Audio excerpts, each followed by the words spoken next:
faire les plus hautes études, ce n'est pas tant pour avoir le diplôme, pour avoir le boulot, pour gagner de l'argent. Tu auras besoin de tout ça. Mais c'est pour que dans ta vie, jamais personne ne te trompe.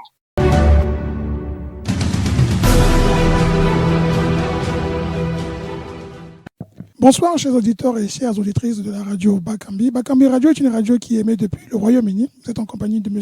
Kayus Ebelebe, animateur et producteur de la radio Bakambi. Ce soir, nous allons philosophie. Nous allons parler philosophie en compagnie du professeur Didier Galebay, professeur de philosophie à l'université Mariam Wabi. Le professeur a accepté de venir parler philosophie, en tout cas de nous aider à comprendre ce que c'est que la philosophie, pourquoi certains ont peur, pourquoi certains ne la comprennent pas, ou tout simplement pourquoi on doit l'aimer, ou du moins faire attention à la philosophie qui, dans certains cas, pour certains, elle est partout dans notre vie. Alors, professeur Galebay, bonsoir. Bonsoir, M. Kayus Ebelebe. Bonsoir, professeur. Professeur, je vous remercie d'avoir accepté, en tout cas, notre invitation. Vous avez accepté parce que... Merci beaucoup. Vous comprenez que le sujet de philosophie, aujourd'hui, avec tout ce qui se passe dans le monde, avec tous les conflits, la crise économique et tout ce qui peut aujourd'hui emmener les gens à se poser des questions, il nous a semblé que la philosophie avait une place importante, en tout cas, dans la vie. Alors moi, je vais vous poser une question en premier. Professeur, vous êtes professeur en philosophie. À quel moment avez-vous décidé de faire la philosophie votre métier ?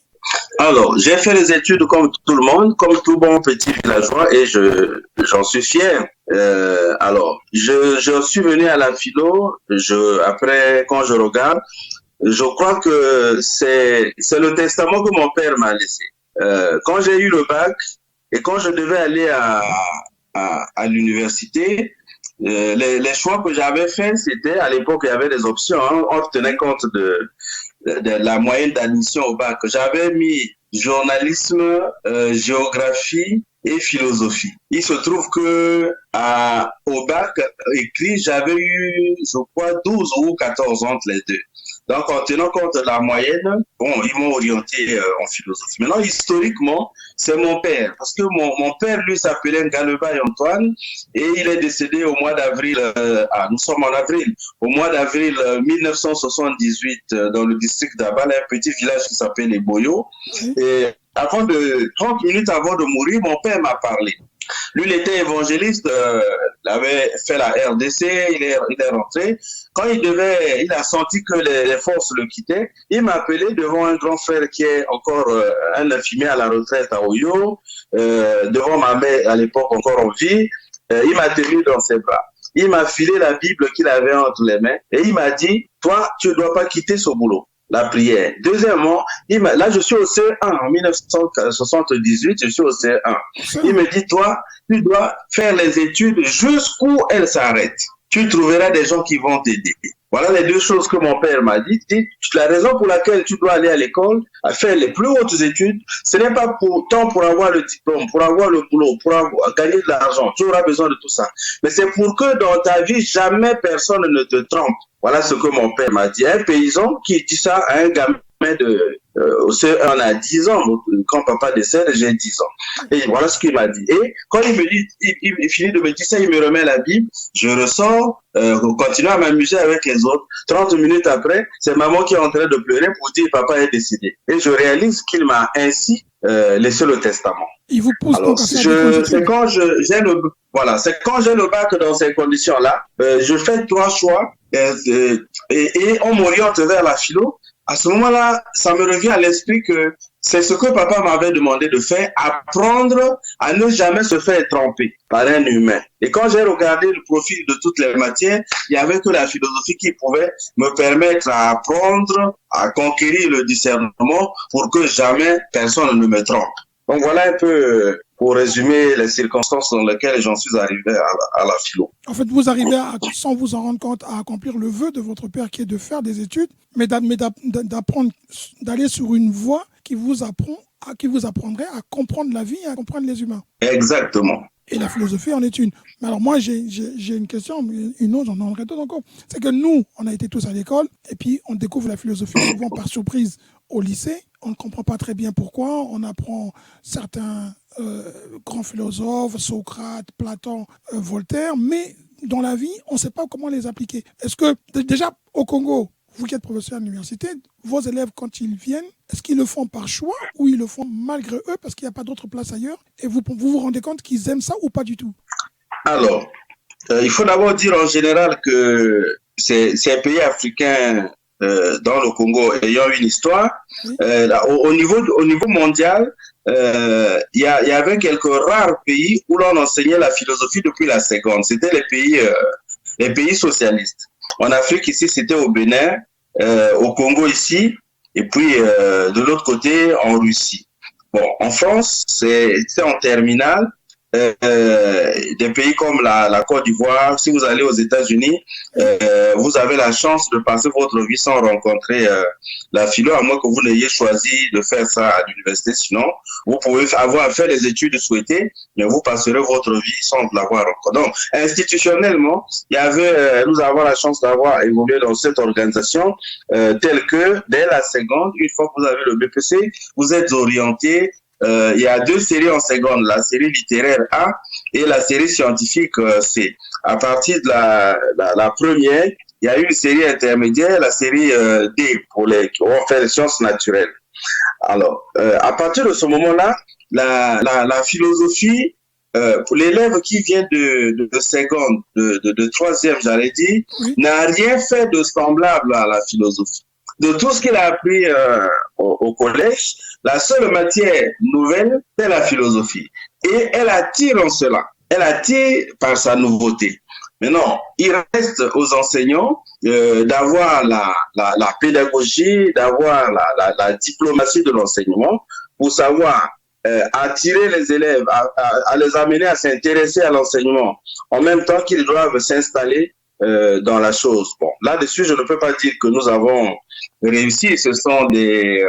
Donc, nous avons institutionnellement ce contact. Les élèves viennent, le programme est presque le même dans toutes les séries, avec un problème de dosage tantôt plus lourd ici. Mais moi-même, j'ai enseigné la philosophie au lycée pendant 10 ans. J'ai fait Savorgnan, j'ai fait Révolution, j'ai fait Victor Augagneur à Pointe-Noire, j'ai fait Pointe-Noire 2, et c'est nous qui avons ouvert le lycée de Batingoka en 1997. Quand le lycée s'ouvre, nous étions, le proviseur s'appelait Jean Tivika, le DE s'appelait M. Makaya Lucie, et les enseignants, nous étions 3 ou 4. Personnellement, je m'étais engagé à faire et la philo, et le français, et l'histoire géo, et l'espagnol qui était mon niveau optionnel lorsque je faisais ma licence à Mariangouabi, puisque je suis arrivé, j'ai le bac 88. Donc, je suis arrivé en cette année-là, 88-89.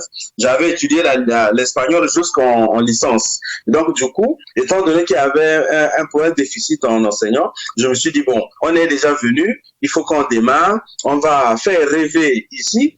Et parmi les élèves que j'avais à Madingoka cette année-là, l'un d'eux s'appelle Mabonzo. Actuellement, il est maître assistant de géographie, donc un collègue à l'université Mariangouabi. Vous voyez que l'aventure avait payé. Donc, ayant enseigné moi-même au lycée pendant 10 ans, avant d'en arriver à l'université, j'ai la chance dans la tête de pouvoir comparer et le poids des programmes et les prestations des enseignants, la continuité éventuelle ou la discontinuité entre ce que l'on fait au lycée et ce que l'on fait à l'université. Donc, c'est cet ensemble de choses.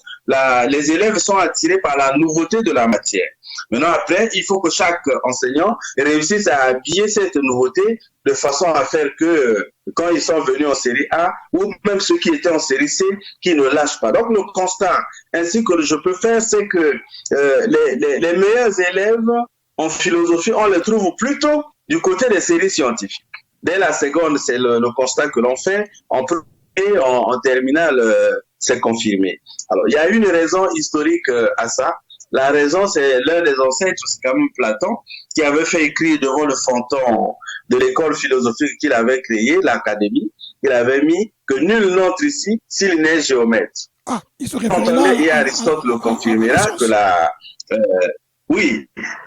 qu'il faut avoir fait assez de mathématiques pour pouvoir étudier la philosophie. Et Aristote ajoutera que la logique est une propédeutique philosophique. La logique, c'est le voisin des mathématiques, c'est la science qui étudie les lois de la pensée. Ce sera d'ailleurs le titre de l'ouvrage de Boole, George Boole, l'allemand. Alors, à partir de ce moment-là, nous avons une situation où les élèves arrivent, ils reçoivent les enseignements en série littéraire, ils sont en série scientifique, mais du point de vue de la docimologie, de l'évaluation de leurs aptitudes à l'apprentissage, nous constatons que ceux qui s'accrochent le mieux, c'est ceux qui, par ailleurs, ont un ancrage scientifique. Professeur, juste une parenthèse. Oui. Quel rapport vous faites-vous entre la science et la philosophie pour que ceux qui sont en série littéraire ou ceux qui sont en série scientifique plutôt, soient ceux qui sont le plus attirés par la philosophie? Bon, déjà, la philosophie elle-même, nous reviendrons un peu, on prendra élément par élément pour clarifier, puisque c'est l'objectif de l'émission. Pour le moment, nous entrons par une introduction générale. La philosophie elle-même étant vous voyez, dans les différents savoirs que nous avons, il y a le mot logos, non, que l'on voit. À la base, c'est la raison, en fait. Allons-y résolument. Vous prenez un homme, n'importe lequel. Chaque homme au monde a ses deux pieds sur terre. Quand il se lève, il peut regarder dans l'une des directions de 4 points cardinaux. Il peut regarder plus bas, il peut regarder plus haut. Alors, quand il fait ça, il lui arrive de s'étonner, de voir le spectacle de la nature, combien la nature a été harmonisée. Il faut voir le spectacle des collines alignées. Ça donne l'impression qu'il y a eu un artiste qui a fait, et l'homme s'étonne de tout ça. Et quand l'homme s'étonne, à la base, il y a ce qu'on appelle la curiosité, le désir de savoir. Et Platon, d'ailleurs, dans le Théétène, te dira, s'étonner, virgule, la philosophie n'a pas une autre origine. Donc, à partir du moment où l'homme de tout temps, l'homme de tout lieu, l'homme de tout âge manifeste la curiosité en lui parce qu'elle est naturelle, à partir du moment où, grâce à cette curiosité, l'homme s'étonne de ce qui l'environne, en s'étonnant, alors, il se questionne, il se donne un certain nombre de questions sur ce qui a motivé son étonnement, de façon à vouloir comprendre. Vouloir comprendre ici, c'est viser la vérité. Et ainsi, l'homme cherche la vérité à travers les questions qui se posent. Mais historiquement, il y a 4 modes de pensée que l'humanité s'est donné. Le premier mode a été le mythe, la pensée mythique. Le deuxième mode, c'est la religion. Le troisième mode, c'est la philosophie. Le quatrième mode, c'est la science. Entre le mythe et la religion, l'attitude est dogmatique. Entre la philosophie et la science, le lien, le dénominateur commun, c'est la rationalité. Donc, l'usage critique de la raison.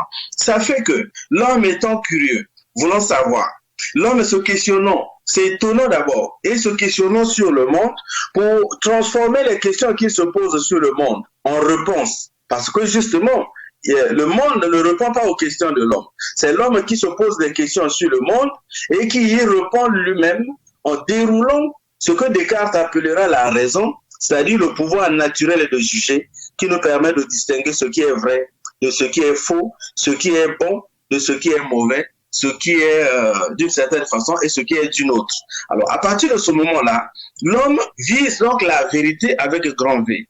Cette vérité, pour la viser, c'est-à-dire pour répondre à ces questions, ce qu'on appellera plus tard recherche. La recherche, c'est le processus par lequel l'homme essaye méthodiquement de transformer son questionnement sur l'univers en réponse. Alors, pour faire ça, pour viser cette vérité avec grand V, l'homme qui a ses deux pieds sur terre, disais-je, doit choisir le canal par lequel il veut mener cette recherche-là. Soit il le fait par le canal du mythe. À ce moment-là, on aura un certain déroulement. Soit il le fait par le canal de la religion, soit il le fait par le canal de la philosophie, soit il le fait par le canal de la science. Alors, vous voyez cet ordre d'apparition historique de ces modes de pensée, c'est-à-dire les moyens techniques que l'homme s'est donné pour transformer ses questionnements en réponses. L'ordre est tel que la philosophie est née avant la science. Et c'est pour ça que vous voyez dans les livres d'histoire, on dit la philosophie est la mère des sciences. Non seulement parce qu'elle est née avant, mais en plus, dans le mot philosophie, il y avait tout ça. C'est seulement au XVIIe siècle, avec Galilée, que les sciences particulières ont commencé à prendre leur distanciation du giron philosophique. Galilée a réalisé cet exploit comment? Il est, comme les Italiens de l'époque, il s'est rendu un dimanche à la messe pendant que le prêtre est en train de dérouler le culte, Oui. son attention a été attirée par l'un des volets. Donc, au niveau de la toiture de l'église, il a vu qu'il y avait une espèce de bout de feuille morte accroché à un segment de toile d'araignée, et le mouvement du balancier. En fonction de la puissance du vent, alors il voyait tantôt, quand l'oscillation, la ventilation était intense, l'oscillation a été élargie, et puis pour se rétrécir, cette feuille-là prenait un certain temps. Donc, moins l'oscillation était, la poussée était importante, alors, ainsi de suite, vous savez, quand il a vu ce spectacle-là, il s'est impatienté pour aller à la maison, et lorsqu'il arrive à la maison, il refait ce schéma-là, et il monte ainsi le premier dispositif expérimental. À partir de là, l'humanité apprend à connaître les choses un peu plus précisément. Et tu se mets à considérer que le regard d'ordre général auquel la philosophie nous a habitués est d'une certaine importance, c'est vrai, mais il est en même temps important qu'on voit les choses un peu plus précisément. Et de là commencent à naître les différentes sciences particulières. Donc, la philosophie est leur mère. Vous êtes en train de nous dire qu'il y a des scientifiques qui s'ignorent, qui sont philosophes, ou qui se basent d'abord sur la philosophie, qui est le début du questionnement de ce que je veux faire, pourquoi ceci, pourquoi cela. Ça, c'est le début. C'est que, quelque part, les scientifiques sont des philosophes, sans parfois le savoir. L'attitude du questionnement est proprement philosophique. Voyez-vous, Platon, et en cela il est important, nous y reviendrons longuement, Platon dit dans Théétète, il dit, nul Dieu n'est philosophe. Nul ici, c'est aucun. Aucun Dieu n'est philosophe. Parce que Dieu qui a créé le monde n'a plus besoin d'étudier le même monde pour le connaître. Il dit, les philosophes, les ignorants ne philosophent pas. L'ignorant, ce n'est pas celui qui ne sait pas, c'est normal de ne pas savoir. Mais l'ignorant, c'est celui qui, croyant savoir, ne cherche plus à savoir. Et Platon complète pour dire, le philosophe se situe entre le savant et l'ignorant. Ainsi, le philosophe est l'homme qui sait qu'il ne sait pas et qui s'engage à rechercher le savoir. Et cette recherche, comme j'ai décrit préalablement, se fait à travers l'itinéraire du questionnement que nous devons transformer méthodiquement en résultat. La dimension de la méthode s'ajoute à la raison naturelle. C'est la précision que Descartes apportera. Il dit, c'est la première phrase aussi, le premier paragraphe du discours de la méthode, le bon sens, c'est-à-dire la raison naturelle, est la chose du monde la mieux partagée. Ça veut dire que tous les hommes, noirs, rouges, jeunes, vieux, femmes, possèdent la raison. Mais il dit, dans le deuxième paragraphe, vers la troisième, quatrième ligne, il dit, il ne suffit pas d'avoir l'esprit bon, mais le principal, c'est de l'appliquer bien. Ça veut dire que, s'il est vrai que tout homme possède la raison comme héritage naturel, mais pour que nous puissions utiliser cette raison naturelle dans la conquête de la connaissance, c'est-à-dire pour nous aider à transformer notre questionnement sur le réel en réponse ou en résultat, nous devons ajouter la méthode. Et c'est quand la raison devient méthodique qu'elle devient science. Ainsi, vous trouvez deux types d'hommes. Il y a des hommes qui fonctionnent selon la raison naturelle, qui prennent les choses au premier niveau. Ceux-là, Platon les appelle les vulgaires, c'est-à-dire les hommes, la doxa, ils fonctionnent selon l'opinion, la pensée commune, quoi. Ce qui est archi-connu, ce que tout le monde connaît, il se limite à ça. Mais il y a ce qu'il appelle l'épistémé, c'est-à-dire le savoir critiquer, le savoir qui a triomphé de sa critique. Quand vous soumettez un dispositif à une critique et ça résiste. C'est ce schéma-là d'ailleurs que Popper reprendra au XXe siècle sous le concept de réfutabilité. Donc, à partir de ce moment-là, nous avons l'étonnement qui nous pousse à savoir, mais nous avons l'instrument de la connaissance, c'est la raison.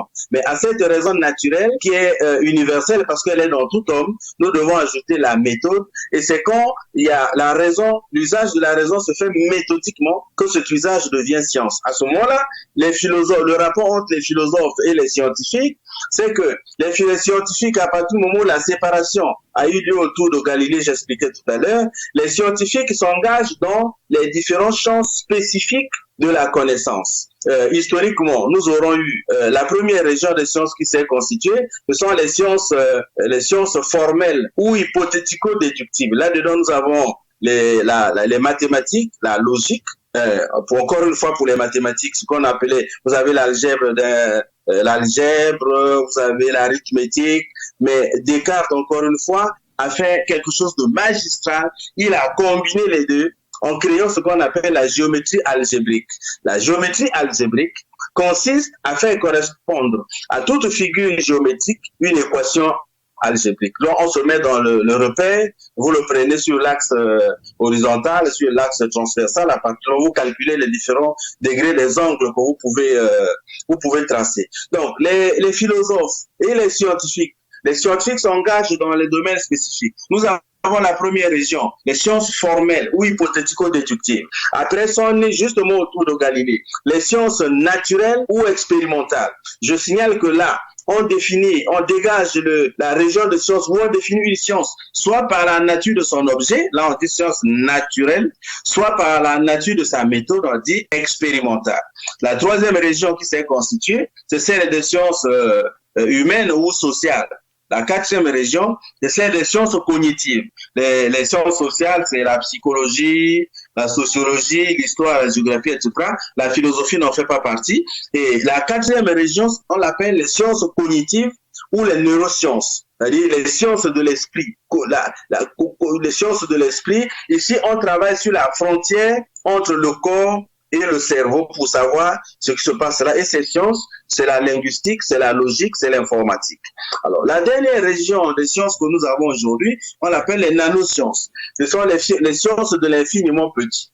Parce que dans l'Antiquité, autour de Démocrite, nous avons l'atome qui est considéré comme un macrocosme, atomos, qui est insécable, indivisible. C'est la plus petite brique de matière qui soit, telle qu'en brisant ça, on ne trouve rien d'autre parce que c'est déjà infiniment petit. Mais à partir de 1900, dans le cadre de la physique quantique, quand on met en évidence les Planck et autres, on met en évidence la structure de l'atome, on voit que au sein de l'atome, il y a un noyau. Autour du noyau, il y a des éléments chargés, certains négativement, d'autres positivement, qui sont en perpétuel mouvement comme le taux, le neutron, etc.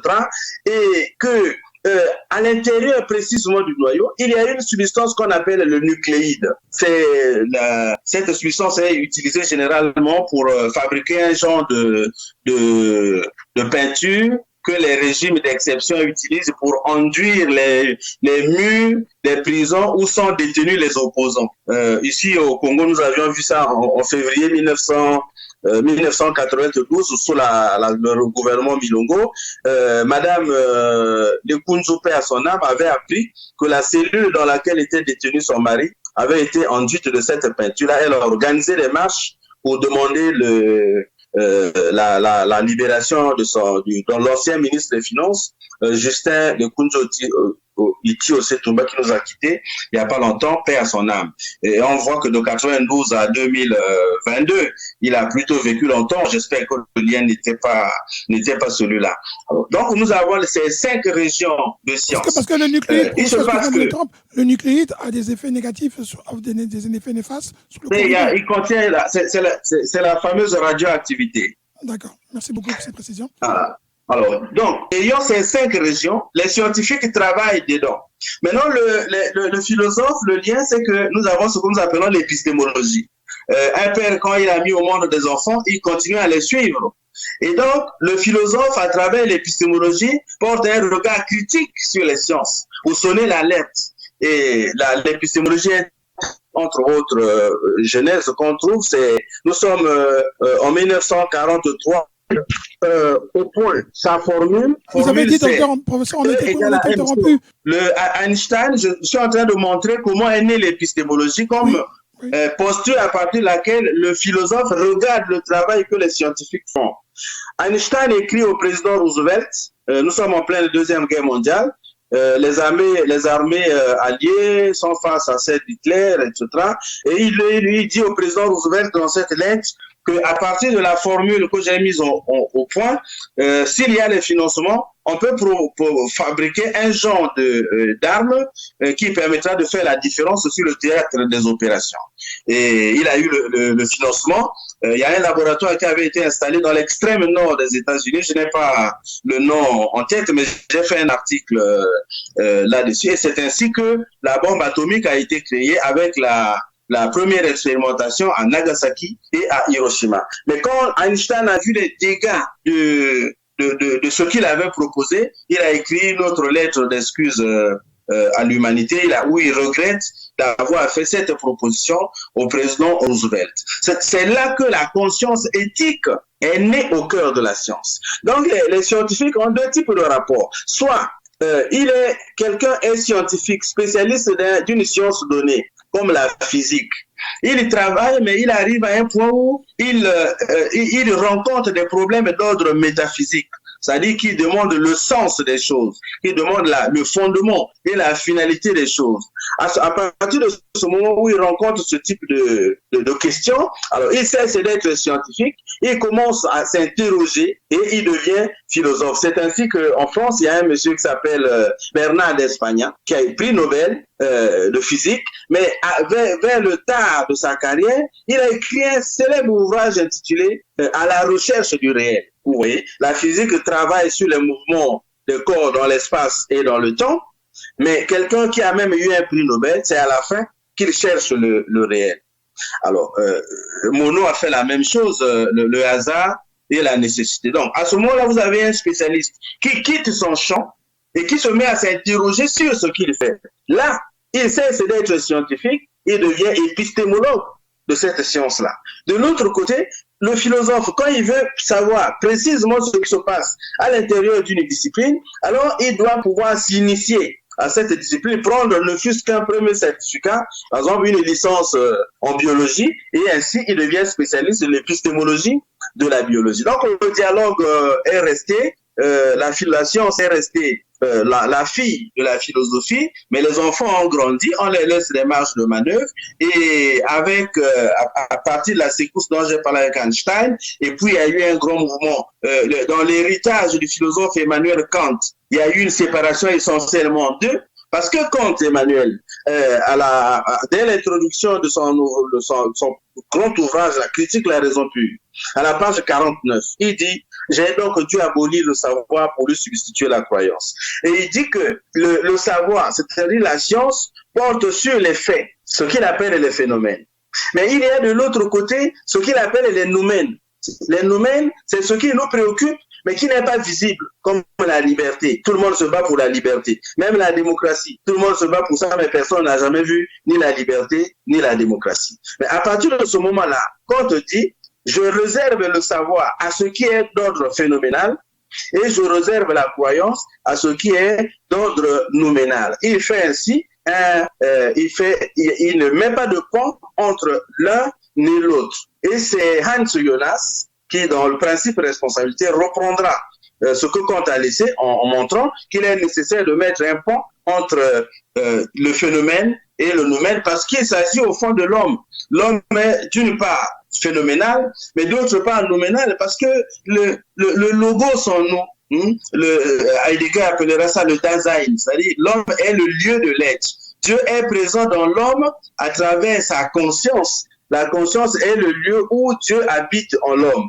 Donc l'homme est un corps, mais en même temps, il est un lieu métaphysique. Alors pour combiner donc les deux, nous avons besoin d'avancer, et pour avancer, alors il faut combiner ces choses. À ce moment-là, le philosophe s'intéresse et s'instruit dans une science précise, et il devient donc épistémologue de cette science-là.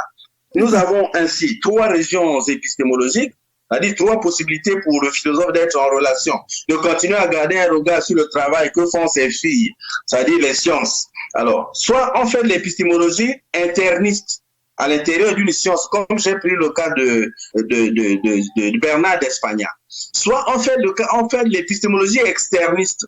Ça, c'est un philosophe qui s'intéresse par exemple à la biologie. Il va s'instruire pour connaître les b.a.-ba de façon à parler des choses scientifiques en connaissance de cause. Mais et quand on combine les deux, lorsqu'on prend ce qui est commun aux épistémologies régionales, alors on trouve l'épistémologie générale. À partir donc de ce moment-là, il y a eu, dans le cadre de la gestion de l'héritage de Kant, un mouvement qui est né et qui met l'accent sur le côté phénoménal de l'objet de la recherche du savoir, ça donnera l'empirisme. Et de l'autre côté, il y a le côté où il y a les valeurs, donc qui s'est appuyé sur le côté nouménal, où on voit les valeurs humaines. Et comme depuis Kant, il n'y avait pas de passerelle entre les phénomènes et les valeurs, Alors, dans le cadre là, l'héritage de Comte s'est ainsi scindé en deux, en donnant d'une part la philosophie continentale qui prendra terre en Allemagne avec la dialectique hegelienne. Ici, on traite tout problème historiquement, on voit la thèse, l'antithèse, la synthèse, mais d'autre part, il y a ce qu'on appelle la philosophie continentale, plutôt anglo-saxonne ou analytique. Alors ici, on ne fonctionne plus à travers le temps, mais on fonctionne dans les périodes.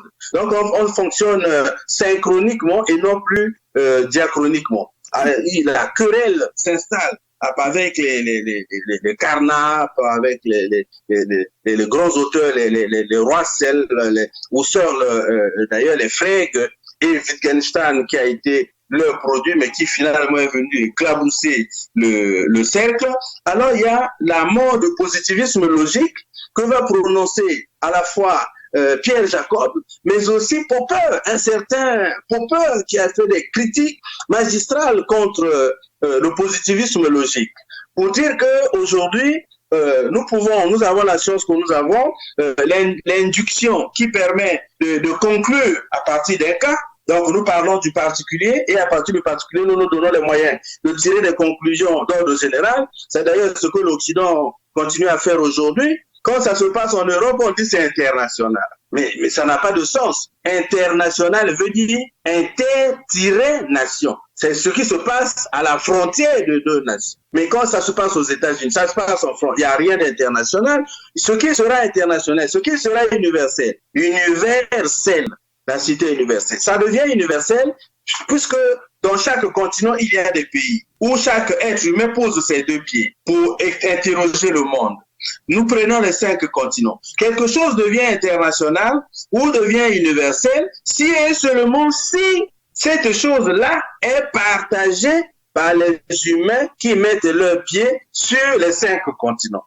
À cette condition où une valeur devient partagée réellement, là, elle devient universelle. Par exemple, les droits de l'homme. Vous dites la Déclaration universelle des droits de l'homme.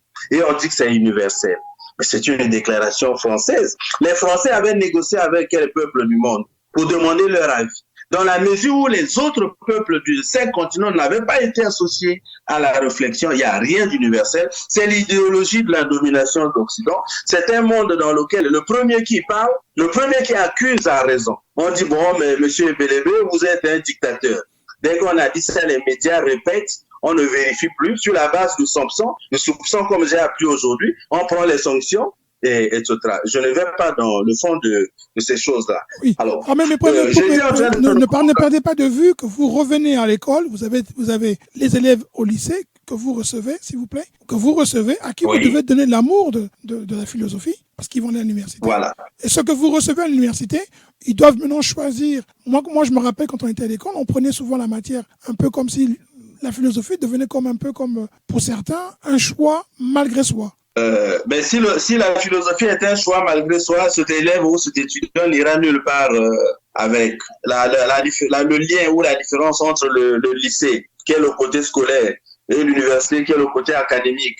Le côté scolaire se poursuit jusqu'en licence. C'est à partir du master que commence le cycle recherche. Du lycée jusqu'en licence, nous vérifions les capacités de l'élève devenir étudiant à mieux apprendre et à rendre ce qu'il a appris. Vous lui donnez cet amour-là de la philosophie? Vous lui donnez cet amour-là? Voilà. Depuis la seconde, nous lui injectons en enseignant les grandes figures. Vous voyez, quelqu'un comme Socrate était physiquement laid, mais c'était le plus beau de tous les Athéniens. Sa femme exantique était acariâtre. Il lui renversait même l'eau sale de cuisine alors qu'il était en discussion avec ses amis. Et quand ses amis s'en prenaient à lui dire, mais Socrate, comment peux-tu regarder une femme aussi acariâtre? Il disait non. Si vous avez une belle femme, c'est-à-dire qui se comporte bien, alors vous êtes heureux. Mais si vous avez une femme acariâtre, vous êtes encore davantage heureux. Parce que le Dieu, il disait comme ça, vous a donné cette femme pour tester votre capacité morale de la transformer. Donc, mieux vous la transformez, plus grand vous êtes philosophe. Vous n'arrivez pas à la transformer, c'est la preuve que déjà, votre rapport à la philosophie est problématique. Donc ces figures-là, quand on les apprend aux élèves, aux étudiants, ça fait rêver, ça donne l'envie, chacun veut ressembler à une grande figure, et parce que c'est toujours par l'imitation que l'on apprend, jusqu'à ce que chacun découvre son propre style. À partir du master, on ne vérifie plus l'apprentissage, mais on vérifie la capacité du nouvel étudiant à se poser des questions et à formuler un dispositif méthodologique qui lui permet de chercher les réponses aux questions que lui se pose sur le monde, parce que comme j'ai dit, le monde ne répond jamais à nos questions. Nous posons des questions sur le monde, nous devons encore répondre à nos propres questions sur le monde, et puis nous donnons des dénominations à ce que nous voyons du et dans le monde. Michel Foucault écrira les mots et les choses, sans dire que les mots sont les choses, mais en même temps, ça montre la part d'égoïsme, la part d'égocentrisme que l'homme a, il se met au centre de l'univers. Alors, donc, nous donnons le goût aux enfants d'apprendre la philosophie, parce que finalement, la philosophie s'avère être la seule discipline au monde que tout homme devrait apprendre avant d'apprendre autre chose, et que tout homme aussi devrait apprendre après avoir appris autre chose, parce que c'est la philosophie qui décerne le certificat d'humanité de l'homme. Vous voyez même les hommes politiques, quand ils font leur discours, ils s'arrangent toujours à trouver un bout de phrase philosophique. Mais en amont, ils n'encouragent pas la recherche philosophique, parce que tous les gouvernements du monde, de ce point de vue-là, sont similaires. Ils ont peur que l'apprentissage de la philosophie se développe dans le pays, parce que quand les citoyens s'installent profondément dans la philosophie, ils deviennent sérieusement critiques, et quand ils deviennent critiques, alors vous ne pouvez plus en faire des militants politiques, parce que les militants, c'est celui qui croit à l'idéologie de son parti, c'est celui pour qui son responsable politique a toujours raison, son parti fait toujours bien. Or, le philosophe nuance, il interroge, c'est la raison critique, il voit si c'est bien, si c'est mal, si c'est bon, si c'est mauvais, si c'est beau. Donc, il porte un jugement, et donc on ne peut pas, oui. Quand on voit, par exemple, sur les chaînes françaises que nous regardons beaucoup, on voit Michel Onfray, on voit Bernard-Henri Lévy, qui sont des philosophes qui sont contestés et même appréciés par d'autres, on se demande, mais qu'est-ce qu'ils viennent faire? Ils viennent poser des questions. Quand on regarde, par exemple, ce qui se passe dans le monde aujourd'hui, la guerre en Ukraine, la pandémie qui repart encore, les gens se posent de nombreuses questions. Est-ce que vous pensez qu'en ce moment-là, ils philosophent? Et est-ce que les philosophes et les scientifiques, les grands, arrivent à apporter des réponses aux questions que se posent les gens? Le XXe siècle a porté un grand coup à la rationalité. Et il y a deux choses. C'est-à-dire les hommes politiques qui ont le pouvoir exécutif ont étendu leur pouvoir jusqu'au niveau de la science, au niveau de tous ceux qui produisent les savoirs, qui produisent les idées. Alors, c'est quand l'idéologie met son pied sur la rationalité que le délit d'initié s'installe. Donc, ceux qui parlent au nom de la science, on l'a vu sur la crise de la Covid d'ailleurs, vous avez suivi les plateaux, les gens qui parlent de tout et de rien. Après, vous avez aussi appris qu'il y a eu des cachets immenses, des sommes d'argent qui ont été dépensées pour que ces gens-là parlent d'une certaine façon. Alors, donc, mais à la base, le philosophe a un triple contrat. Il a un contrat. Il est collé à la vérité. Il est collé au bien, c'est-à-dire à la justice. Il est collé au beau. Ce sont ces trois valeurs-là qui encadrent et la pensée, et la parole, et la conduite du philosophe. Et il ne devrait pas se retrouver ni dans les partis politiques, ni dans ces combinaisons idéologiques qui édulcorent le contenu de la pensée. Ça fait que les gens deviennent inconstants. Aujourd'hui, il dit ceci, demain, il dit cela. Politiquement, aujourd'hui, un cadre, parce qu'il y a un parti, il y a un système qui est au pouvoir, un cadre appuie ça. Quand ce régime l'appelle au pouvoir, le cadre change de posture politique, ce que les Béninois appellent la transhumance. Alors, lorsque vous avez ce genre de cadre-là, ils n'ont plus rien de scientifique en eux, ils n'ont plus rien de philosophique en eux, mais c'est le pouvoir qui les positionne, qui utilise la caution morale, la notoriété qu'ils ont pour faire passer un discours non plus scientifique ni philosophique, mais idéologique. Et c'est pour ça que on devrait élargir l'enseignement de la philosophie pour rendre les citoyens vigilants. Et moi, mon père m'avait dit, tu dois apprendre tu dois étudier jusqu'au le cursus pour que dans ta vie, jamais personne ne te trompe. Donc, on ne doit pas croire à ce que Galeba a dit, parce que c'est lui qui a dit. On doit croire en ce qu'il a dit lorsque, après examen, quand on vérifie, on compare ce qu'il dit avec l'histoire, avec les faits, on se dit oui, son jugement est pertinent. Mais c'est un jugement conjoncturel. Si mon jugement peut être pertinent aujourd'hui, il n'est pas garanti qu'il soit toujours pertinent tout le temps. Au milieu, le citoyen doit exercer son jugement chaque fois. Et les gouvernements, justement, ont peur de former ce genre de citoyens parce qu'ils ne pourront plus gouverner. Si dans les pays, il y a ce genre de citoyens, alors les pays deviennent ingouvernables. Et c'est pour ça que la philosophie aujourd'hui se replie simplement à l'université. À l'université, ce n'est pas dans toutes les facultés, mais vous avez la chance en France que lorsque les enfants passent leur bac, la philosophie est transversale à toutes les séries, et transversalement à toutes les séries, elle a le meilleur coefficient, c'est 7. Alors, ils ont fait comme ça, c'est quand même le pays de Descartes. C'est Descartes qui a écrit le premier livre de sciences en français à une époque où c'était le latin qui était la langue de science. C'est le discours de la méthode a été écrit en français. C'est là que la francophonie en question est née. J'espère que les diplomates eux-mêmes le savent. Alors, à partir donc de ce moment-là, les enfants devraient être formés dans l'esprit critique, car en fait, la philosophie, c'est l'apprentissage de la liberté sous la forme critique. Et si on n'est pas passé par la critique, si on n'est pas passé par la critique, on n'est pas un citoyen, puisqu'on va juste avaler ce qu'on vous propose. Et c'est pour ça que pendant les campagnes électorales, c'est les moments les plus désastreux et désagréables qui soient dans la vie des nations. Vous voyez les clivages. On soutient un tel, on soutient celui-là. Mais il n'y a plus de discussion. La discussion, c'est la recherche de la vérité entre les postures. On dit, bon, l'un dit ceci, l'autre dit cela. Quand on voit l'histoire du pays, quand on voit les problèmes du pays, qu'est-ce qui est pertinent, qu'est-ce qui ne l'est pas. Chacun juge, et quand chacun a un point de vue ainsi structuré, alors il peut discuter avec la proposition que vient faire le candidat à l'élection présidentielle, le candidat dans une circonscription. Mais si on n'a plus la capacité de relever ce qui ne marche pas, on croit que ça va marcher, alors demain, on sera surpris que ça n'a finalement plus marché. Cette déception-là crée ce que Francis Akindès, le sociologue ivoirien, appelle l'asthénie démocratique. C'est-à-dire au début des années 90, après les conférences nationales, il y a eu la ferveur démocratique.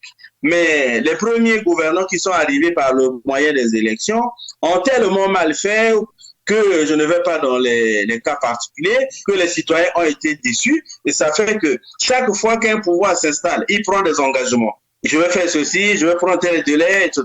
Mais ces engagements, dès qu'ils s'installent au pouvoir, alors ils se donnent un autre objectif. L'objectif, c'est de rester éternellement au pouvoir. À partir de ce moment-là, il ne tient plus la parole qui s'était donnée face au peuple. Et quand les populations sont déçues, il y a une crise de confiance qui s'installe entre les gouvernants et les gouvernés. Cette crise de confiance se manifeste par le fait de l'abstention aux élections. Et ça fait que dans les pays fragiles, bon, ça prend la forme d'un ensemble de secousses institutionnelles que les analystes, les diplomates appellent coups d'État. Mais en réalité, ce ne sont pas des coups d'État. Et on ne peut pas prendre un terme comme ça. C'est une conférence que j'ai faite avant-hier à l'IGDU ici à Brazzaville, qui a organisé une journée scientifique. On ne peut pas prendre des cas où, le pouvoir est surpris par l'opposition, par une attaque, soit l'attaque a réussi à destituer le pouvoir, soit l'attaque n'a pas réussi. Ça, c'est un cas de figure. Vous avez des cas de figure comme en Guinée, c'est où un mouvement militaire a été fait, mais qui est accueilli et applaudi par le peuple. Vous avez des cas de figure où c'est ce qu'on appelle une révolution de palais. Mais vous avez aussi des cas de figure où c'est le pouvoir lui-même qui attaque l'opposition. Et quand l'opposition réagit, soit réussit à destituer le pouvoir, à ce moment l'opposition devient le pouvoir devient l'opposition, soit cette réaction échoue. Mais oui, dans ce cas-là, et moi j'ai formalisé, alors on ne peut plus appeler coup d'État toutes ces situations Mais on doit décrire chacune de ces situations et voir la forme logique qu'elle représente. Et par rapport à sa forme logique, seulement on peut lui donner un nom. Alors, pour le cas où le pouvoir attaque l'opposition, qui en réagissant destitue le pouvoir, c'est exactement la situation qui s'est déroulée ici au Congo en 1997 dans le cadre de la relation immédiate, parce que en matière de guerre, il y a les causes lointaines, il y a les causes immédiates. Mais la cause immédiate a été que le pouvoir a attaqué l'opposition et l'opposition en réagissant a destitué le pouvoir. Mais vous écoutez les médias, on dit que c'est des coups d'État. Bon, c'est dommage. Tout ça, c'est parce que les gens ne sont pas passés par la philo. Ils n'ont pas fait un peu de logique. Parce qu'en logique, dans le cas du carré logique, nous étudions la pertinence des concepts par rapport aux réalités que nous désignons. Tel mot, quand je dis mangue, est-ce que ça désigne bien telle réalité? Il faut d'abord vérifier la compatibilité entre les mots et les choses. Sinon, on fétichise les mots, on enflamme, on enfume à la fin. Professeur, si vous dites ça à d'autres personnes que 97, c'est parce que le pouvoir a attaqué. D'autres vous diront que le pouvoir, c'est pas de manière philosophique, mais pas philosophique dans la vie. D'autres diront que ça a été préparé pour que ça réagisse comme ça. Est-ce que vous pensez, quelque part, que les sociétés africaines, notamment le Congo, nous subissons un peu trop ce qui vient de l'extérieur et qui influence notre mode de pensée, mais nous n'avons pas nous-mêmes imposé notre mode de pensée et que la philosophie a sa place et sa responsabilité pour que les gens pensent différemment, pensent congolais, pensent africains? Moi, mon point de vue est que nous devrions quand même coller la paix à cette idée qui consiste à dire que l'Afrique va mal parce qu'il y a l'influence extérieure. Parce que justement, si on n'est pas passé par la critique, mais on reste imbécile. Un imbécile, c'est un faible d'esprit. C'est celui qu'on trompe facilement. Vous voyez, il y a quand même plus de 60 ans que les pays africains sont indépendants, entre guillemets. Vous êtes au pouvoir pendant 60 ans. L'éducation n'a pas été organisée de telle manière à ce qu'elle serve le développement, les objectifs du développement du pays. Parce que la cause de ça, c'est que dans aucun des pays africains, le parcours du développement n'a été évalué. Il y a un ouvrage de Emmanuel Okamba, Gouvernance et Société, un ouvrage de 2010, où il dit que dans un pays, à une époque donnée, le modèle de gouvernance doit être le résultat de l'évaluation de son histoire. Chaque citoyen doit jurer par ses ancêtres. Mais dans les rues de Brazzaville, les noms qu'on donne aux avenues autres, c'est les colonisateurs. Comment on peut célébrer le colonisateur? C'est une catastrophe. C'est pas les Français qui vous demandent de faire ça. Et ils ont caché soigneusement les accords coloniaux. C'est grâce aux réseaux sociaux aujourd'hui qu'on découvre ça. Bon, donc, l'avantage et l'intérêt de faire de la philosophie, c'est d'avoir des citoyens critiques, des citoyens vigilants, qui surveillent leurs frontières de liberté, qui respectent les marges du droit qui reviennent à la République, mais qui surveillent les limites de ce que la République doit faire, parce que les citoyens doivent avoir des marges. Alors, donc, ce qu'il y a à faire aujourd'hui, je pense, c'est, par exemple, vous prenez n'importe quel pays africain, nous sommes un pays qui est indépendant depuis 1960. Bon, nous sommes en 2022, ça fait quand même 62 ans. Le pays a les richesses de façon insolente, mais ne s'en sort pas, à commencer par l'endettement. Ce qu'il faut faire dans ce genre de situation, en lien avec la thèse d'Okamba, c'est qu'il faut évaluer le parcours de 1960 à 2022. Faire que cette évaluation se conclue par 3 principales recommandations. À ce moment-là, le ministre dans chaque secteur fait son programme d'activité sur la base des recommandations de cette évaluation. Et le budget s'appuie sur ça. Mais parce que les pays africains ont peur de l'évaluation, alors ils font leur budget sur les effets des problèmes et non sur les causantes de ces problèmes.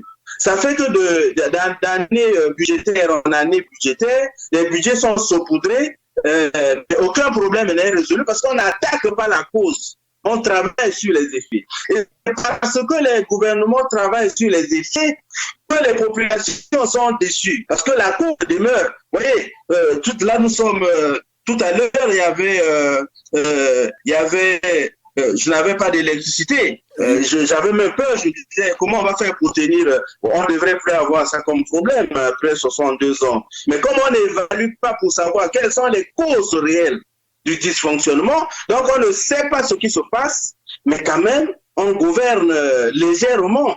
Donc, on s'accroche aux effets. Bon, là-bas, ça bouge. Qu'est-ce qu'on fait là-bas? Bon, on court là-bas. Demain, après, ça. Donc, les pays africains devraient assumer leurs responsabilités, ne plus se défouler sur nos colonisateurs, parce que chaque gouvernement travaille pour son pays. Les pays occidentaux travaillent pour le bien de leur peuple. Ils vont à travers le monde chercher les richesses. Si vous êtes imbéciles, on vous les prend gratuitement et vous prenez pour des amis. Et ça, c'est donc cette imbécilité, cette absence de vigilance intellectuelle, c'est entre autres dû au fait que dans le système éducatif, la philosophie n'est pas centrale. On devrait mettre la philosophie dans toutes les disciplines et dans tous les apprentissages. Comme ça, un élève, avant de finir ses études, a rencontré la philosophie. Après la formation qui permet de chercher l'emploi, on devient citoyen.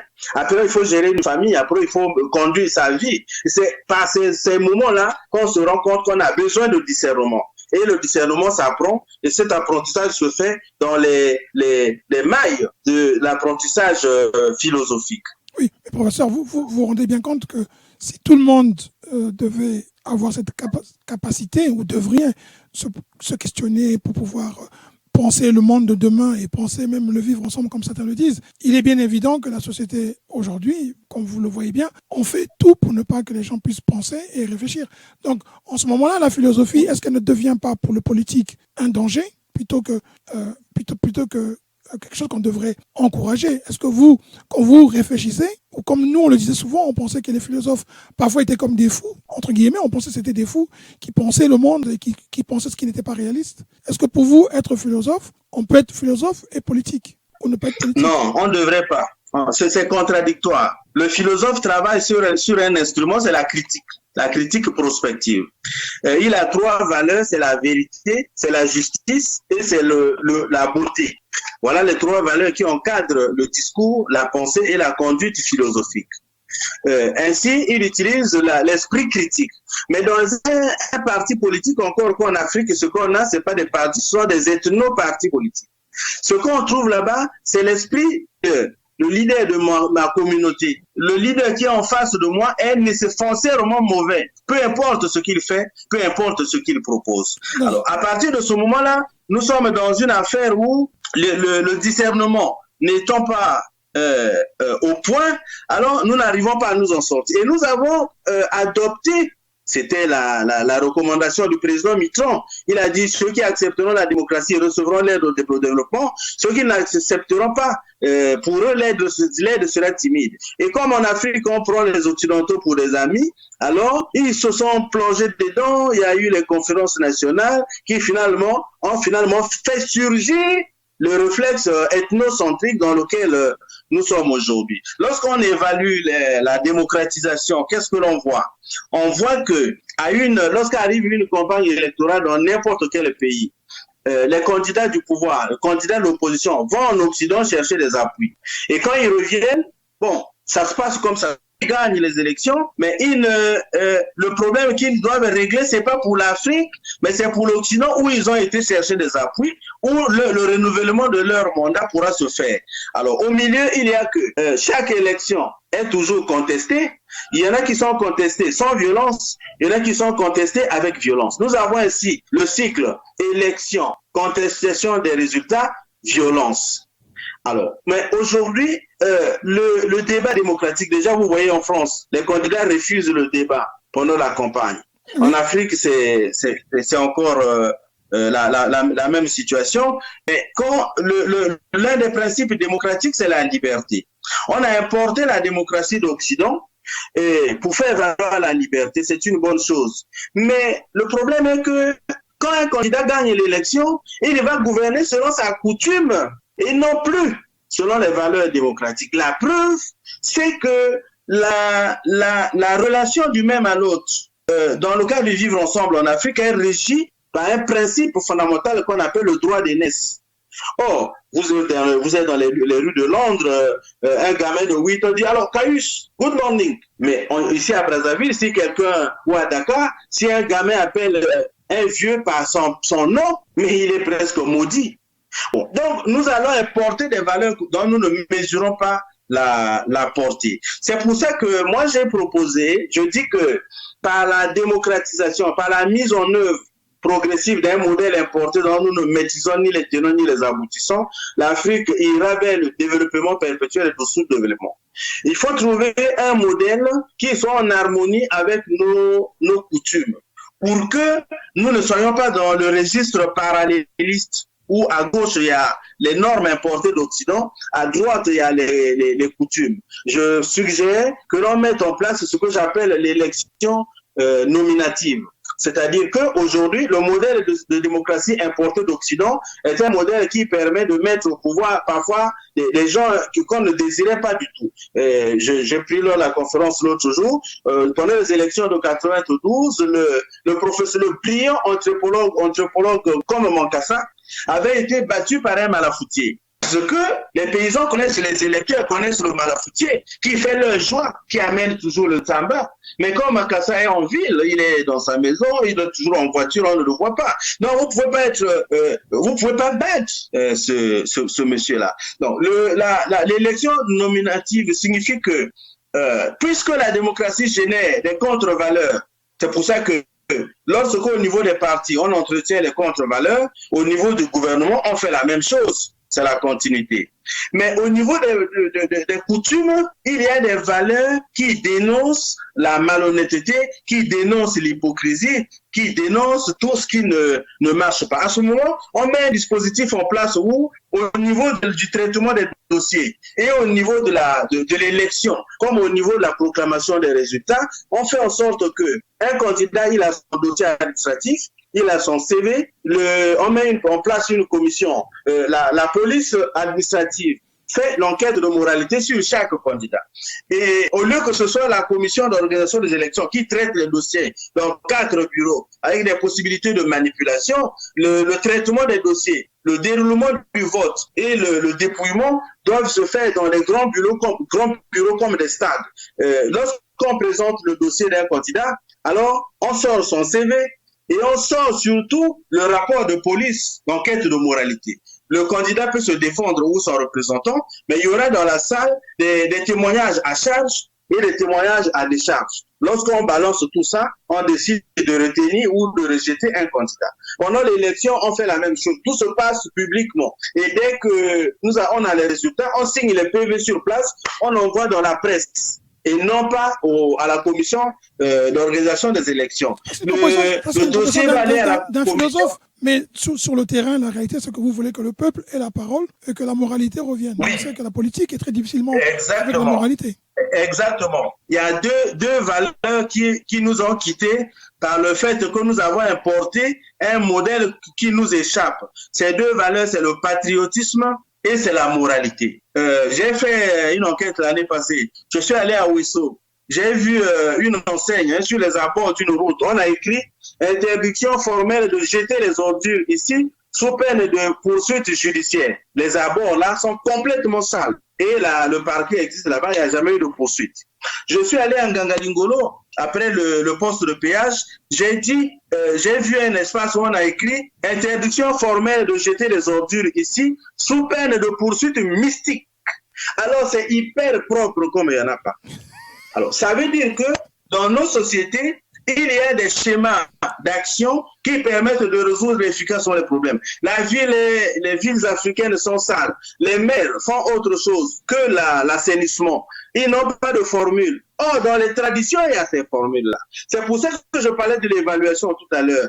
Si on évalue, je prends par exemple la gestion des collectivités. Comment, dans la période anticoloniale, ça se faisait? Avant l'arrivée du colonisateur, comment on gérait les grands ensembles? À partir de la gestion du colonisateur, comment ça se faisait? Depuis que le colonisateur, entre guillemets, est parti, comment ça se fait? Lorsqu'on retrouve cette traçabilité, on aura l'inspiration sur la manière de résoudre le problème auquel nous sommes confrontés aujourd'hui. Et quelquefois, d'ailleurs, Les solutions aux problèmes que nous avons aujourd'hui sont dans le passé, mais elles ne sont pas des solutions à 100%. Il faut évaluer pour voir de ces solutions-là, qu'est-ce qui peut encore marcher aujourd'hui. Et comme ça seulement, on peut aller du côté de l'Occident, prendre ce que nous n'avons pas.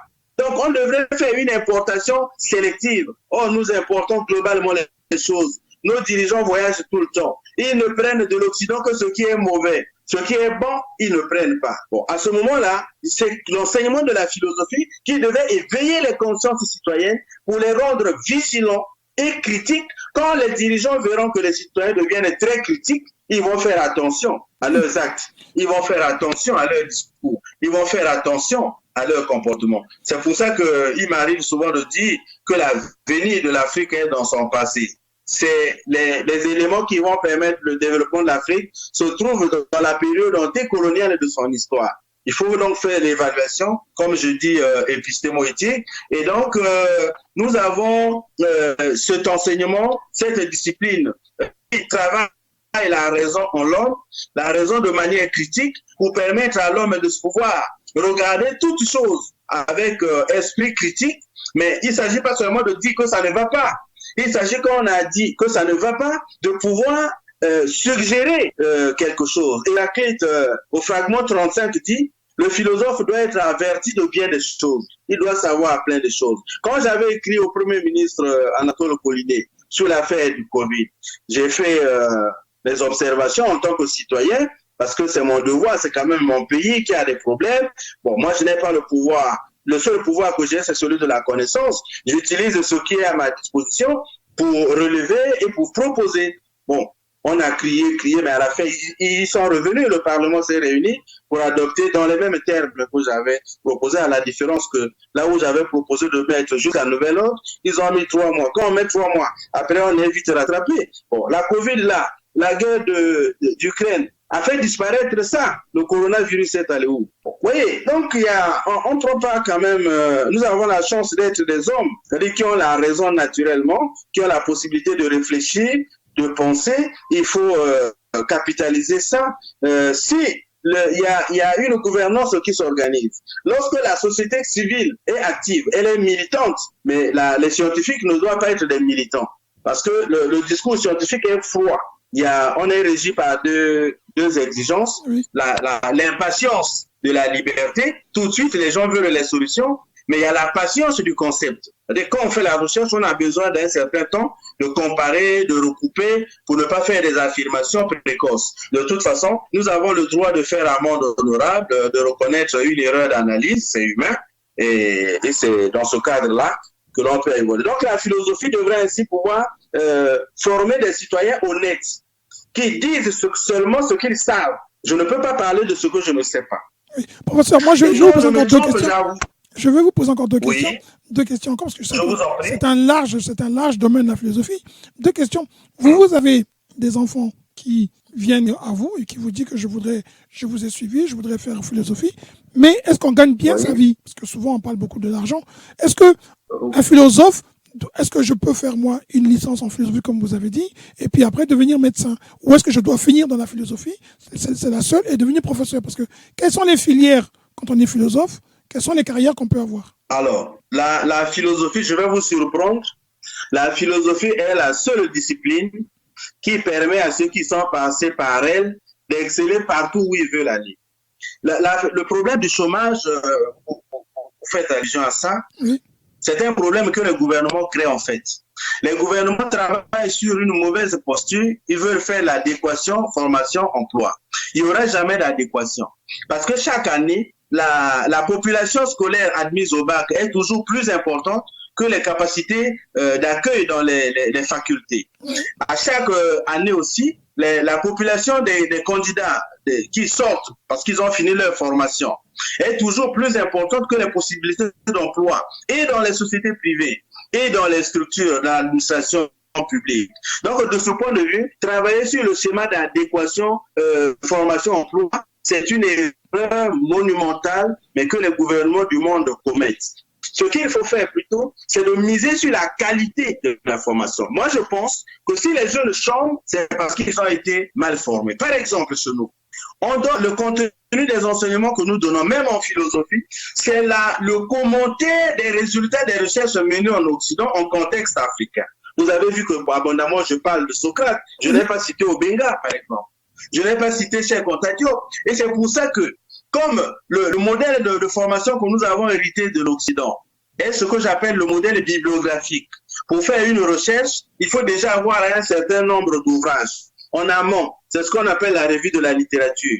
En aval, c'est ce qu'on appelle la bibliographie. Mais on ne peut pas travailler sur les questions, par exemple sur les savoirs endogènes, parce qu'il n'y a pas de bibliographie. C'est pour ça que j'ai fabriqué une discipline que j'appelle l'épistémo-éthique. Épistémo-éthique. Pour dire que, là, d'ailleurs, c'est Husserl qui a dit à la page 80 de Recherche logique 2 que la vraie méthode sur la nature des objets soumis à l'investigation et non nos préjugés ni nos perceptions. Donc, ça veut dire que nous devons savoir quelle est la nature de l'objet que nous étudions. En fonction de la nature de cet objet, quelle est la méthode qui lui est compatible. Et l'épistémo-éthique que j'ai élaborée consiste à faire ceci.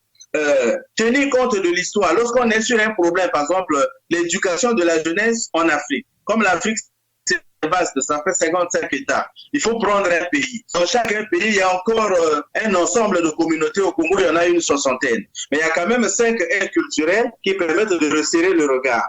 L'aire Congo, l'aire Téké, l'aire Mbossi, l'aire Songalikwana, l'aire autochtone. Donc, il faut évaluer ça. Vous prenez ce qui se passait, fait d'abord un diagnostic historique sur l'histoire du pays, de la période antécoloniale à la période post-coloniale en passant par la période coloniale.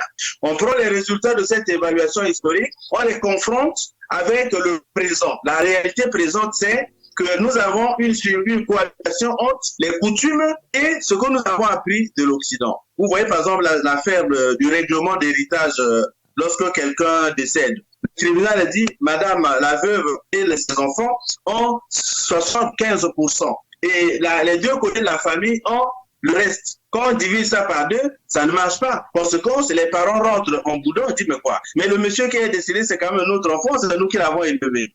Bon, d'où vient que madame et les enfants s'accaparent de tout ce qui lui reste. Bon, ok, on va voir. Quand un Africain dit on va voir, ça veut dire que la nuit, là, c'est les insomnies, c'est des hiboux dans la maison. Si la veuve insiste, elle commence à perdre des enfants. Après, ils finissent par fuir. Bon, il faut perdre des gens pour comprendre. Or, si on s'était installé, on avait évalué, fait l'étude critique de notre mode de règlement de ce type de problème, on aurait vu et les avantages et les inconvénients de notre modèle. À ce moment-là, on puiserait dans l'Occident quelque chose pour remplacer nos inconvénients. On aurait ainsi un modèle endo-exogène qui est à la fois ancré dans nos traditions, mais en même temps ouvert sur le monde. Or, nous importons totalement la réalité des autres. Comme j'ai dit tout à l'heure, chez nous, ce qui fonctionne, c'est le droit d'aînesse. Ça fait que pendant les élections, bon, au nom de la démocratie, bon, on dit oui, il y a un débat démocratique, etc. Mais quand le candidat est élu, il est installé au pouvoir, mais vous allez le voir, on dit bon, le type là, il n'a pas peur des gens, quoi. Il ne respecte pas les gens. Pourtant, il fait valoir juste son droit à la critique. Ça veut dire que nous faisons de l'hypocrisie politique. Nous nous appuyons sur des valeurs dont nous n'assumons pas l'ampleur.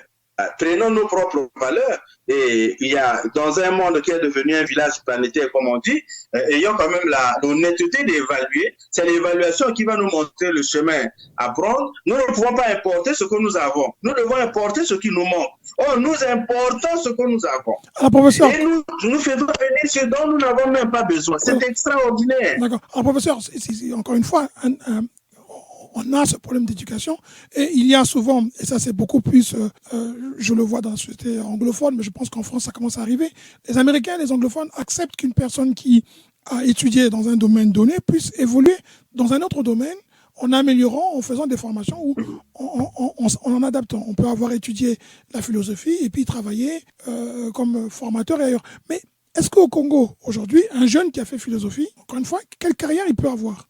Quelques exemples. Vous êtes professeur, est-ce que vous avez des philosophes ailleurs? Oui, je sais que lorsqu'on prend empiriquement, c'est-à-dire individuellement les différents cas, il y a des parcours multiples, je n'ai pas fait d'études là-dessus. Dans notre métier, qui n'a pas fait d'enquête n'a pas droit à la parole. Non, je ne peux pas parler des choses en l'air. Nous sommes suivis par des auditeurs à travers le monde, par respect pour eux et pour nos propres personnes. Je ne peux pas dire les choses en l'air, mais je dis que simplement, le modèle de formation que nous avons ne met pas l'accent sur l'excellence. L'excellence, c'est la pertinence par rapport aux problèmes du milieu. La recherche devrait chercher des solutions aux problèmes de la société où l'on se trouve. Lorsque Louis Pasteur trouve la solution, il trouve la pénicilline, c'était pas pour les Africains. Mais il se trouve que les Africains qui ont le même problème ont utilisé le même produit. Donc, ce qui est universel à la recherche, c'est le résultat. Alors, à partir de ce moment, il y a donc besoin, comme je disais et j'insiste, d'évaluer le système éducatif, voir dans la période antécoloniale comment on éduquait. Depuis la colonisation, comment on fait? Aujourd'hui, comment on fait? Quand on a vu cette traçabilité-là, on peut arriver à des bonnes recommandations qui vont faire que la philosophie étant la mère des sciences, tout ce qu'on fait par ailleurs est déjà contenu dans la philosophie. Donc, ça permettait aux candidats d'aller exceller ailleurs pourvu qu'ils aient été formés dans l'esprit d'excellence. Et ça, moi, je ne vois pas, je suis dans une université, je me bats à faire apporter un certain type de discours. Pour le moment, je suis très minoritaire et j'espère que les jours qui viennent, nous avons eu, il y a près de 2 mois, une conférence sur la plateforme de Kamez. C'est quand même le professeur Outondi. La conférence intitulée La fin de l'extraversion et le commencement du savoir en Afrique. Ça veut dire que tant que nous ne mettrons pas fait à l'importation des modèles, le savoir en Afrique sera le côté des résultats des recherches faites en Occident, mais pendant ce temps, les problèmes africains restent non étudiés. Et on a l'impression que c'est un désert cognitif, alors que quand même, on a déjà démontré que les premiers philosophes grecs, Pythagore a étudié en Égypte pendant 22 ans. Platon y a fait 5 ans. Tous ceux-ci, dans leurs livres, reconnaissent eux-mêmes qu'ils ont étudié en Égypte. Mais ce sont les Occidentaux venus après le Moyen-Âge qui commençaient déjà à préparer leur domination de l'Afrique, qui se sont mis à biaiser, à édulcorer le discours historique. Sinon, la science elle-même, la philosophie, même le mot philosophie est un mot égyptien. Vous voyez, dans la langue grecque, il n'y a pas la lettre PH. Hein, la lettre B, j'allais dire. Il n'y a pas la lettre B. Elle a pour équivalent PH. En Égypte, on appelle le savoir comme verbe et comme nom, on dit sabé, seba. Mais en Afrique centrale, ici, dans les 2 Congos, on dit Kouzaba, ou Yeba. Vous voyez, il y a le B là qui est constant. Mais quand Pythagore étudie ici, lorsque Pythagore vient en Égypte, il s'appelle Minekarios. Ça, c'est le nom grec de Pythagore. Mais quand il sort, il quitte l'Égypte pour repartir chez lui, les prêtres, c'est-à-dire les profs, l'ont débaptisé Pythagora, c'est-à-dire l'étudiant qui a découvert, l'étranger qui a découvert le secret de Dieu. Mais les disciples, les étudiants grecs, qui ont été les premiers immigrés, hein, parce que c'est ça l'histoire, ils ont payé des domaines de terre chez eux pour avoir l'argent d'aller étudier en Égypte. Ils n'ont pas fui leur pays, ils sont allés étudier. Quand ils ont fini d'étudier, ils ne sont pas restés en Grèce comme les Africains font. Ils fuient leur pays, ils vont aller vilipender le pays sur Internet, alors que le pays, c'est la mer nourricière. Alors, ils sont repartis chez eux, et là où les Égyptiens étaient égoïstes, gardaient le savoir secret dans les couvents, à disposition seule du pharaon, ils ont créé des écoles privées de philosophie, où les parents qui pouvaient payer pour leurs enfants envoyaient précisément leurs enfants. Ainsi, ils ont soumis le savoir à la critique, et c'est quand le savoir est soumis à la critique qu'il progresse et que les différents enfants qui étudient venant des différents foyers, ils ramènent ces échos du savoir dans leur foyer et il y a progrès général, c'est-à-dire les lumières. Mais ici, comme on a peur de la critique, ici, comme on ne finance pas franchement l'éducation, on aura toujours des produits misérables, mal formés, en quantité, oui, en qualité, non. Et par conséquent, la question que vous aviez posée de savoir si les philosophes peuvent avoir des opportunités en dehors de l'enseignement et la recherche, je dis empiriquement, il y en a, mais en même temps, structurellement, institutionnellement, cette possibilité n'est pas organisée, alors qu'ontologiquement, toutes les disciplines qu'on puisse avoir sont déjà contenues historiquement dans la philosophie. Alors, ça revient au problème de la gouvernance. Si on ne sait pas ce qu'on veut du pays, si on ne sait pas quel genre de citoyen on veut former, ce qu'on fait, ce n'est pas de l'éducation, on fait de l'instruction et de la formation. Parce que éduquer l'homme, c'est identifier son caractère.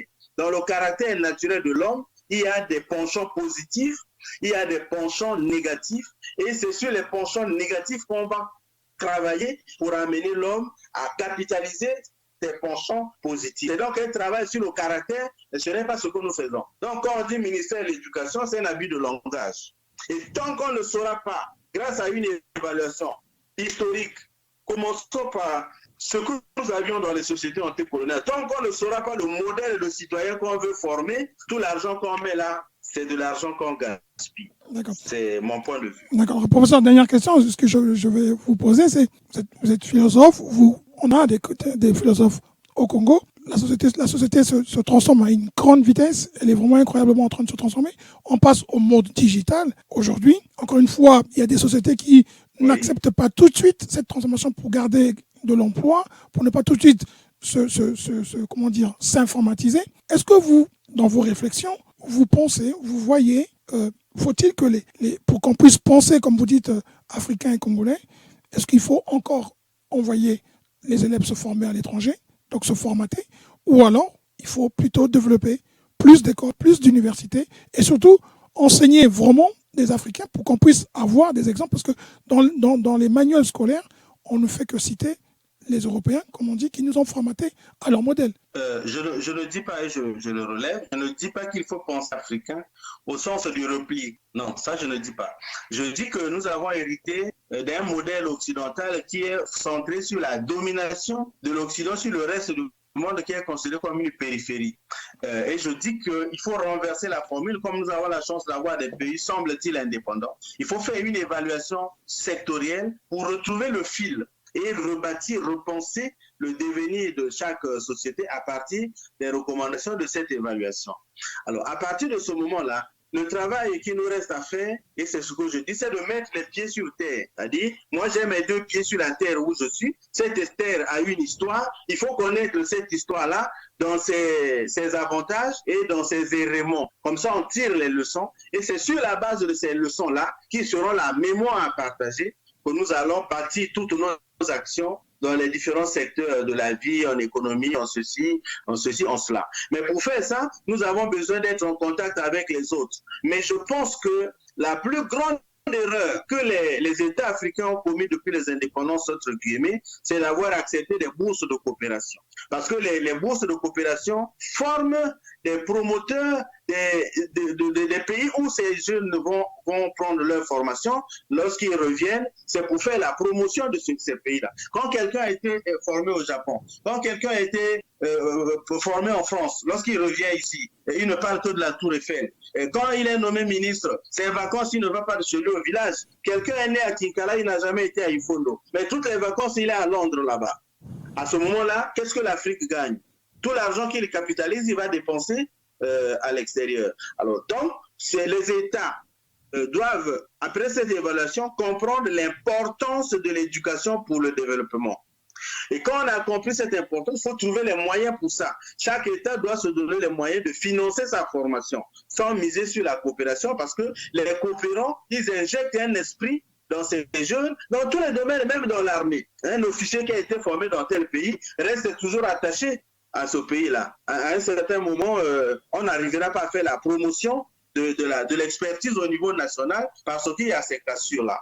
Donc, on ne peut pas comme ça être dans une situation où les différents pays misent sur les bourses de ceci, les bourses de cela. C'est le plus grand danger. Ces gens-là, ils ne viennent pas travailler pour le développement de leur pays, mais ils viennent faire la promotion. C'est comme des centres culturels des différents pays où ils ont été formés. Alors, donc, ce que je dis, c'est qu'à partir du travail que Cheikh Anta Diop a fait, que Théophile Obenga a fait, il y a le livre de Jean-Philippe Omotunde, Les origines égyptiennes de la culture, de la civilisation occidentale. À partir de ça, nous avons, dans le cadre des savoirs endogènes, le professeur Routonji a mis le concept. Nous sommes à Brazzaville en train de créer un laboratoire de savoirs endogènes à l'université Marien Ngouabi. C'est pour que on puisse commencer les études à partir de ce que l'on sait historiquement, localement, depuis la période antécoloniale. Croiser ce regard avec les techniques apprises d'Occident, et à partir de ce moment-là, on verra que nous aurons des résultats particuliers. L'Afrique aura le prix Nobel quand elle commencera à faire comme ça. faut étudier les problématiques qui sont endogènes pour que les résultats qui sortiront de cette recherche-là puissent être valorisés par les populations environnantes avant d'aller ailleurs. Mais nous faisons, nous sommes paresseux et le gouvernement nous encourage dans ça. Je dis même que les salaires qu'on nous paye, c'est des détournements des deniers publics parce que nous ne faisons pas la recherche, l'enseignement et l'expertise, le service à la communauté. Nous ne faisons presque pas de recherche. Quand nous faisons des recherches, nous répétons ce qui est fait ailleurs. Et comme les professeurs d'université sont tellement gnostiquement au point, il n'y a personne qui peut regarder ce qu'ils font. Bon, nous sommes trop libres, quoi. Oui. Et pour ça, je vous remercie beaucoup. Je sais que le sujet il est très vaste et que nous avons abordé beaucoup de thèmes et que j'aurais voulu, on aurait bien voulu qu'on puisse continuer. En tout cas, je suis convaincu que j'espère que les Congolais qui nous ont écoutés et tous ceux qui s'écouteront en dehors du Congo découvriront déjà votre passion pour la philosophie et surtout ce domaine qui est vaste mais qui est important pour la société et pour tous ceux qui veulent toujours continuer à apprendre. Pour vous, en tout cas, le savoir, il est permanent, il ne s'arrête jamais. En tout cas, moi, j'invite tous les collègues à me suivre dans la science, à laisser de continuer à s'embrouiller dans les partis politiques où on cultive l'intégrisme, qu'ils viennent, que chacun fasse ce qu'il a appris, ce qu'il aime faire, qu'il montre d'abord à l'humanité qu'il est utile là, avant d'aller ailleurs. Parce que la tendance d'aujourd'hui, c'est quelqu'un a été formé dans un domaine, il est recruté pour ça dans le privé ou dans le public. Avant d'avoir fait les preuves là, il devient politicien. C'est le seul métier qu'on n'apprend pas. Donc on ne peut pas évaluer. Je vous remercie beaucoup, professeur. Ce sera votre mot de la fin. En tout cas, j'espère qu'on pourra encore une autre fois parler de la philosophie. Je vous remercie beaucoup. Dieu nous en donne le temps. Je suis disposé. Merci beaucoup. Passez une bonne soirée et à très bientôt, professeur. À vous la meilleure. Merci.